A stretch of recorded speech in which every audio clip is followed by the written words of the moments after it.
Hi guys, I hope you all are doing good. और मैं उम्मीद करता हूँ कि आप सभी लोगों का नया साल बहुत अच्छे से स्टार्ट हुआ होगा। और आप सभी लोगों को नए साल की बहुत बहुत शुभकामनाओं के साथ आज मैं एक बार फिर से आप लोगों के लिए कुछ इन्फॉर्मेशन लेके आया हूँ। और आप लोगों से बहुत सारे ऐसे क्वेश्चंस आ रहे हैं कि हम कैसे करके कनाडा आ सकते हैं, क्या क्या ऑप्शंस हैं। तो मैंने सोचा कि क्यों ना मैं अपनी जर्नी के बारे में आप लोगों को बताऊं कि मैंने कैसे स्टार्ट किया था और क्या-क्या प्रोसीजर से मैं गुज़रा हूं, तो उससे आपको लर्निंग मिल सकती है। तो चलिए स्टार्ट करते हैं। मैं जुलाई 2017 में डिसीजन लिया कि कनाडा इमिग्रेट होना चाहिए। तो सबसे पहले क्वेश्चन ये था कि क्या-क्या ऑप्शंस हैं मेरे पास। तो अ, जैसे आप सभी लोगों को पता है कि टिपिकली एक्सप्रेस एंट्री से आते हैं। तो एक्सप्रेस एंट्री जो है टोटल पॉइंट बेस्ड है। उसमें आपका एज, आपकी qualification, work experience, language proficiency और प्रूफ ऑफ फंड, ये जो रिक्वायरमेंट है वो उसके हिसाब से आपको पॉइंट्स मिलते हैं, सीआरएस स्कोर बनता है। तो सीआरएस स्कोर के यदि आप ट्रेंड देखेंगे तो 450 से ऊपर यदि आपका स्कोर बनता है तभी आपको एक्सप्रेस एंट्री पुल से कॉल आता है। अदरवाइज जैसे 400 के ऊपर है तो कुछ प्रोविंसेस डायरेक्टली एक्सप्रेस एंट्री से पिक करते हैं। तो जब मैंने अपना कैलकुलेट किया कनाडा गवर्नमेंट की वेबसाइट पे, तो उस समय मेरा एज हो रहा था, I was just crossing the age of 40। तो जब आप एज ऑफ 40 क्रॉस कर जाते हैं तो आपके पॉइंट्स काफ़ी ड्रास्टिकली रिड्यूस हो जाता है। तो मेरे पॉइंट बन नहीं रहे थे, तो उम्मीद नहीं थी कि एक्सप्रेस एंट्री से कॉल आएगा। तो फिर मैंने और देखा कि और क्या-क्या ऑप्शंस हैं। तो other options were like PNP, provincial nomination programmes, या फिर कम्युनिटी स्पॉन्सर्ड प्रोग्राम्स जो होते हैं वो। तो कम्युनिटी स्पॉन्सर्ड में प्रॉब्लम ये था कि कुछ पर्टिकुलर कम्युनिटी जो स्पॉन्सर कर रही है, आपको एक सर्टेन पीरियड ऑफ टाइम उस कम्युनिटी में रहना है, लेकिन गारंटी नहीं है कि आपके जॉब स्कोप वहाँ हो। तो वो एक बड़ा रिस्क था, क्योंकि ऑलरेडी इंडिया में मेरा इस्टेब्लिश्ड करियर था, तो मैं वो रिस्क लेना नहीं चाह रहा था। तो फिर मैं सोचा कि पीएनपी ट्राई करके देखते हैं। तो पीएनपी का जब मैंने स्टडी शुरू किया तो प्रोविंस बाय प्रोविंस जैसे हम देखते हैं, तो जैसे ब्रिटिश कोलंबिया है, तो ब्रिटिश कोलंबिया में पीएनपी में देखेंगे तो आपको डायरेक्ट जॉब ऑफर मिल सकता है यदि आप टेक जॉब से हैं। जो पायलट टेक पायलट प्रोग्राम है उनका, उससे यदि लेकिन वो जो है मैकेनिकल इंजीनियर्स को नहीं मिलते। टिपिकली वो सॉफ्टवेयर इंजीनियर्स को स्पॉन्सर करते हैं बेस्ड ऑन देयर रिक्वायरमेंट। यदि आपका कुछ स्पेशलाइज्ड एरिया है तो ही आपको वो कॉल कर सकते हैं, अदरवाइज़ बहुत मुश्किल है। तो उसमें आपके पास जॉब ऑफ़र होना चाहिए। तो कनाडा में जॉब ऑफ़र लेना इंडिया से ऑलमोस्ट इम्पॉसिबल है मैकेनिकल इंजीनियर्स के लिए स्पेशली। तो वो ऑप्शन था नहीं। फिर नेक्स्ट वाज अल्बर्टा। अल्बर्टा में भी सेम सिचुएशन है, या तो आप वहाँ पढ़े हों और आप वहाँ की यूनिवर्सिटी में पढ़े हों, या फिर आपके पास जॉब ऑफ़र हो, तो आपके पॉइंट्स बनते हैं। तो वो ऑप्शन भी नहीं था। सैस्कैचुअन जो नेक्स्ट उस प्रोविंस है, तो उसमें उस टाइम पे ये था कि उनकी जो एनओसी की लिस्ट थी, डिमांड लिस्ट, उसमें मैकेनिकल इंजीनियर था। और लकीली वहाँ पे जॉब ऑफर की ज़रूरत नहीं थी। एक मिनिमम पॉइंट होने के बाद आपको अप्लाई करने हैं, और अप्लाई यदि आपने कर दिया तो वो आपको कॉल कर सकते हैं। उसके बारे में मैं अभी डिटेल में आपको और बताऊँगा। तो नेक्स्ट वाज ओंटारियो। तो ओंटारियो, सॉरी, नेक्स्ट वाज मनीतोबा। मनीतोबा में यदि आपके ब्लड रिलेटिव है जो आपको स्पॉन्सर कर सकता है, तभी आप इतना सफिशिएंट पॉइंट ले सकते हैं कि आप नॉमिनेशन मिल सके, या आप वहाँ की यूनिवर्सिटी में पढ़े हों तब आपको इनफ पॉइंट मिलेगा पीएनपी के लिए। वहाँ पे जॉब ऑफर नहीं चाहिए, लेकिन ये जो दो डिफ़िकल्टी था कि आप वहाँ पढ़े हो और आपके ब्लड रिलेटिव हो जो आपको स्पॉन्सर कर सके, तो वो सिचुएशन मेरा था नहीं। I was not knowing anybody in Manitoba जो मेरे को स्पॉन्सर कर सके, तो Manitoba was ruled out. Next was Ontario. Ontario में आप अप्लाई नहीं कर सकते, आपको एक्सप्रेस एंट्री पूल में एंटर करना होगा, and from express entry pool से they will pick you and they will offer you if you want to take our nomination. तब आप एक्सेप्ट करते हो तो आपको वो मिलेगा। तो टिपिकली जो ट्रेंड है उसमें 400 CRS के ऊपर यदि आपका स्कोर है तो देयर आर चांसेस कि वो आपको कॉल कर सकते हैं। फिर उसके बाद नेक्स्ट ऑप्शन था कि क्यूबेक। तो क्यूबेक में आप क्यूबेक जो है उनका अपना अलग इमिग्रेशन प्रोसेस चलता है। सो उनकी एक जो सॉफ्टवेयर है अरीमा, वहाँ पे आपको आप अप्लाई करना है और वो आपको नॉमिनेशन देंगे बेस्ड ऑन द इवेल्युएशन। तो उनका जो पॉइंट है वो heavily dependent on the French language. यदि आपको फ्रेंच लैंग्वेज आता है तो you will get lots of point, और उसमें आपको जॉब ऑफर की ज़रूरत नहीं है। बट फ्रेंच लैंग्वेज के बिना आपका पॉइंट कभी भी उतना सफिशिएंट नहीं होगा कि आपको कॉल मिले। तो Quebec was also ruled out because I was not having any clue about French. So next two was like Atlantic provinces. तो अटलांटिक प्रोविंसेस जो छोटे छोटे हैं जैसे Nova Scotia, New Brunswick, PEI, so Newfoundland Labrador. तो ये जो provinces है इनका अलग एक इमिग्रेशन प्रोसेस है that is called Atlantic immigration pilot program, AIPP। तो इनका जो प्रोसेस है वो ये है कि इन्होंने एक पूल ऑफ एम्प्लॉयर का लिस्ट है। यदि आप मैकेनिकल इंजीनियर हो और किसी एम्प्लॉयर को मैकेनिकल इंजीनियर चाहिए तो आपको अप्रोच करना है, और यदि वो आपको जॉब ऑफर देते हैं तो आप AIPP में अप्लाई कर सकते हैं। तो अब मेरे पास इस और नोवा स्कोशिया जो था, नोवा स्कोशिया में भी जॉब ऑफर नहीं चाहिए, लेकिन उनकी जो डिमांड लिस्ट है उसमें उस टाइम मैकेनिकल इंजीनियर नहीं था। तो मेरे पास अब सिर्फ 2 ऑप्शन बचे थे। एक था सस्कैचुअन SINP, और दूसरा अटलांटिक AIPP। तो AIPP में मैंने अप्लाई तो किया और कुछ-कुछ एम्प्लॉयर्स को अप्रोच भी किया, बट वो कॉल टिपिकली आता नहीं है। It's very very difficult. यदि आप सॉफ्टवेयर इंजीनियर है तो चांसेस है, बट मैकेनिकल इंजीनियर्स के लिए it is very very difficult to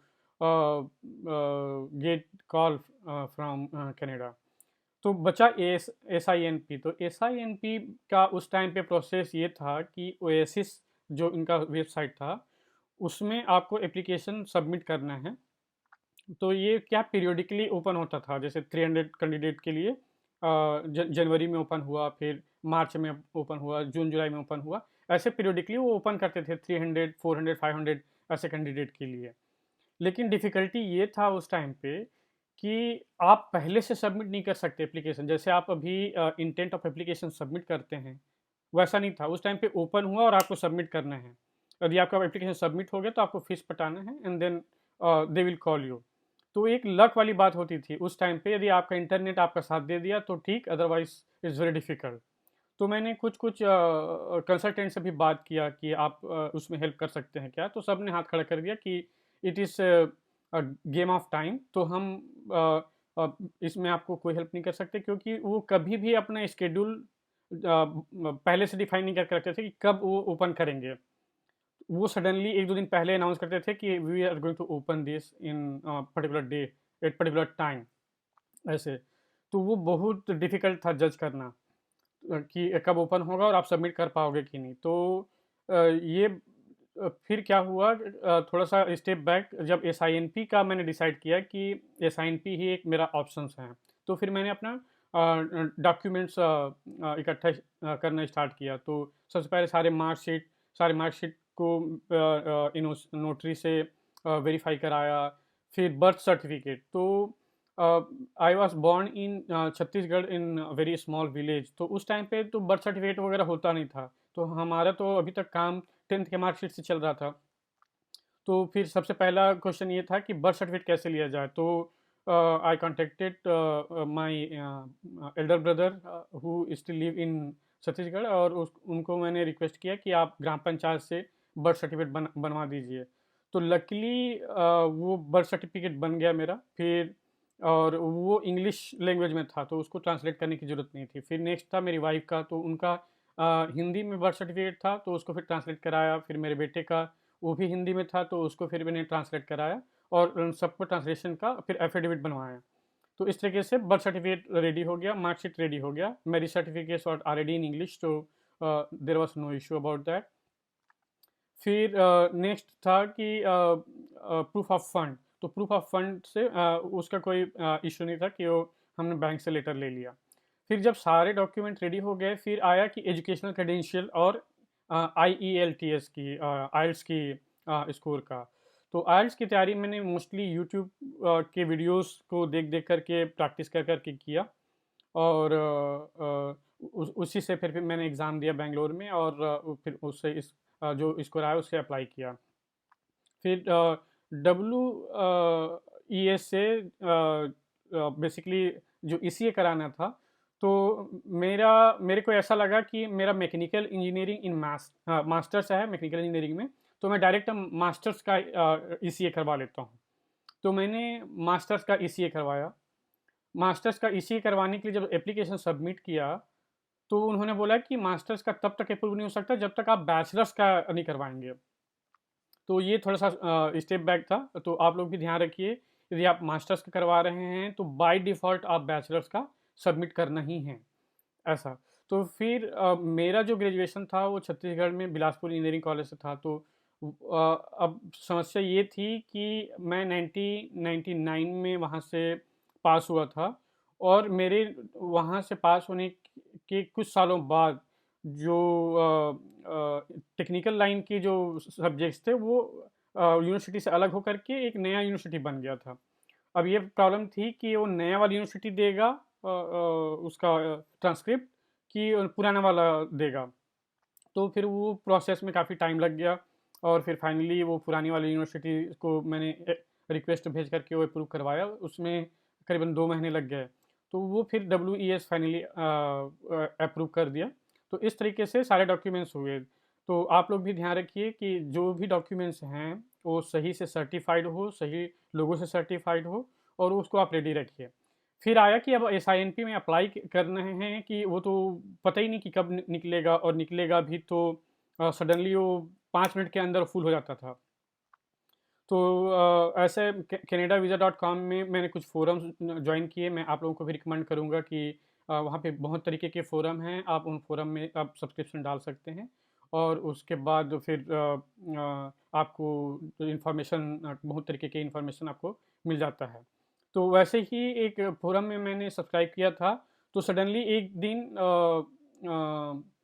message आया कि SINP का ओपन होने वाला है। 1 तारीख को 2018 में ओपन होने वाला है। तो हमारे इंडिया टाइम के हिसाब से 6 बजे शाम को होता था। तो मैंने क्या है कि 5:30 बजे लॉगिन करके सारे डॉक्यूमेंट्स अटैच करके बिल्कुल बटन क्लिक करने के लिए रेडी होके बैठा था। बीच बीच में वेबसाइट को बेसिकली उसमें सर्फ करता था, ताकि वो टाइम आउट मत हो, क्योंकि टाइम आउट हो जाता है फिर आपको लॉगिन करना है, वो लॉगिन होगा नहीं, क्योंकि 6 बजे जैसे ही ओपन होगा तो सर्वर बिजी हो जाता है। तो आप जब तक आप लॉगिन करोगे तब तक वो कोटा फुल। तो ये बड़ा ही चैलेंजिंग टास्क था। तो इसके लिए मैंने क्या किया कि पहले से लॉगिन करके बीच बीच में क्लिक करते रहता था यहाँ वहाँ ऐसा करके, और जैसे ही 6 बजा तो सबमिट बटन एक्टिव हुआ, और मैंने प्रेस कर दिया बटन, और प्रेस कर दिया बटन, और वो लकीली सबमिट हो गया। फिर मैंने फीस वगैरह जमा कर दिया। तो इस तरीके से 1 जनवरी 2018 में एप्लीकेशन सबमिट हो गया। सबमिट होने के बाद जब फिर मैंने canadaVisa.com में एक ग्रुप ज्वाइन किया, जो उस दिन सभी लोग अप्लाई किए थे, ताकि हमको पता चल सके कि क्या क्या हो रहा है। फिर फरवरी में मेरे को एडिशनल डॉक्यूमेंट रिक्वेस्ट आया, ADR। तो उसमें आया कि आप मैकेनिकल इंजीनियरिंग 2132 के लिए अप्लाई किए हो, जो रेगुलेटेड ये रेगुलेटेड प्रोफेशन है, तो आपको EIT का लाइसेंस देना पड़ेगा, उसके बिना आपका SINP का अप्रूव नहीं होगा। तो उस टाइम तक तो मैंने क्या है कि EIT के लिए अप्लाई कर दिया था, और जब आप इंडिया से अप्लाई करते हैं तो इंटरनेशनल कैंडिडेट के नाम पे वो 1 साल लगाते हैं पूरा। तो 1 साल लगाते हैं। तो फिर मैंने जो एप्लीकेशन सबमिट किया था उसका रिसिप्ट उनको दिया। मैंने बोला कि ये एप्लीकेशन मैंने ऑलरेडी सबमिट कर दिया है, प्रोसेस में है, और ये एप्लीकेशन नंबर है, ऐसा करके। तो उन्होंने फिर वापस रिप्लाई किया कि जब आपका ये EIT अप्रूव हो जाएगा तभी हम आपको ये इशू करेंगे। तो अभी अब I was stuck, I didn't have any option to pursue it, क्योंकि ये जो APGS है, जो EIT देता है, उनको कांटेक्ट किया। तो उन्होंने बोला कि unprecedentedly we have got so many application कि हमारे पास इतना स्टाफ नहीं है उस एप्लीकेशन को रिव्यू करने के लिए, तो ये टाइम लगेगा और टिपिकली हम 1 साल लेते हैं इंटरनेशनल कैंडिडेट के लिए। वो कहने को तो 1 साल लेते थे, लेकिन वो 2-3 महीने में दे देते थे टिपिकली। पहले वो 300 एप्लीकेशन आते थे, इस बार 1000 एप्लीकेशन आ गए। तो फिर उनको मैंने बहुत रिक्वेस्ट किया, तो उन्होंने बोला कि हम जुलाई के आसपास देखते हैं, या आपका एप्लीकेशन पीक होता है तो, ऐसा करके। फिर जुलाई में पीक नहीं हुआ, तो मैंने उनको बहुत रिक्वेस्ट किया कि मेरा जो एप्लीकेशन है SINP का, वो 1 साल के लिए वैलिड है। मैंने 1 जनवरी को सबमिट किया है, उससे पहले यदि आप अप्रूव नहीं करेंगे तो मेरा एप्लीकेशन ऑटोमेटिक कैंसिल हो जाएगा और फिर मुझे फिर से एक नया साइकिल में जाना पड़ेगा, जो बहुत कम्बरसम प्रोसेस है। तो वो स्टाफ काफ़ी काइंड थे, तो उन्होंने बोला कि we have picked your application now and reviewer जो है टाइम लेगा, तो उसमें हम कुछ कर नहीं सकते, और रिव्यूअर जब अप्रूव करेगा तो तभी उसका कुछ हो सकता है, ऐसे करके। तो ऐसा 2-2 वीक 3-3 वीक में मैं फॉलोअप करता रहता था। तो ये फाइनली जा करके दिसंबर 2018 में 12th ऑफ दिसंबर को मेरा EIT का एप्लीकेशन जो है अप्रूव हुआ।